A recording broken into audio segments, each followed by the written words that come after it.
Assalamualaikum warahmatullahi wabarakatuh.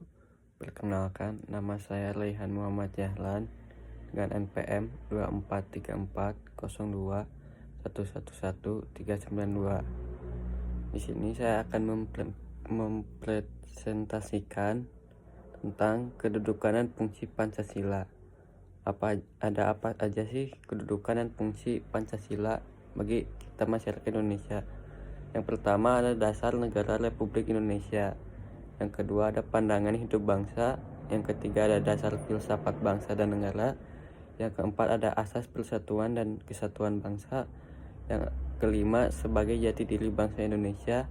Yang keenam sebagai ideologi bangsa dan negara. Yang ketujuh sebagai budaya bangsa Indonesia. Kenapa sih bisa disebut dasar negara Republik Indonesia? Karena Pancasila mendasari semua hukum-hukum dan kehidupan yang ada di negara Republik Indonesia. Contohnya, misal kita akan membuat undang-undang, kita lihat dulu apakah sesuai dengan dasar yang ada di dalam Pancasila atau tidak. Yang kedua ada pandangan hidup bangsa. Kenapa Pancasila bisa menjadi pandangan hidup bangsa kita, yaitu bangsa Indonesia? Yang pertama, kepribadian bangsa Indonesia. Pancasila merupakan bentuk peran dalam menunjukkan adanya kepribadian bangsa Indonesia yang dapat dibedakan dengan bangsa lain, termasuk sikap mental, tingkah laku, dan amal perbuatan bangsa Indonesia. Yang kedua, kristalisasi pengalaman hidup. Pancasila merupakan kristalisasi pengalaman hidup dalam sejarah bangsa Indonesia yang telah membentuk sikap, watak, perilaku, tata nilai norma, dan etika yang telah melahirkan pandangan hidup. Yang ketiga ada dasar negara Indonesia. Pancasila digunakan untuk mengatur tatanan kehidupan bangsa Indonesia dan negara, yang mengatur semua pelaksanaan sistem ketatanegaraan bangsa Indonesia sesuai dengan Pancasila.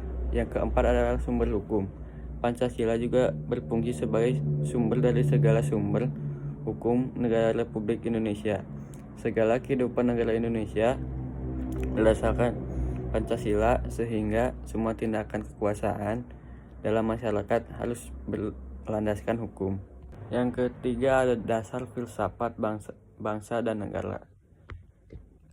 Alasan kenapa Pancasila bisa mendasari filsafat bangsa dan negara kita, karena dari 5 sila itu Pancasila mendasari filsafat bangsa Indonesia.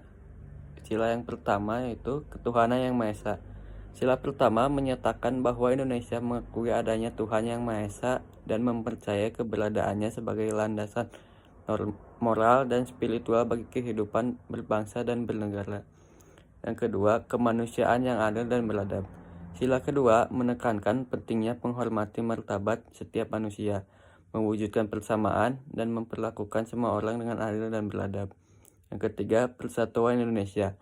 Sila ketiga mengajarkan pentingnya memelihara persatuan dan kesatuan bangsa Indonesia, menghargai keragaman budaya, dan menjunjung tinggi semangat kebinekaan.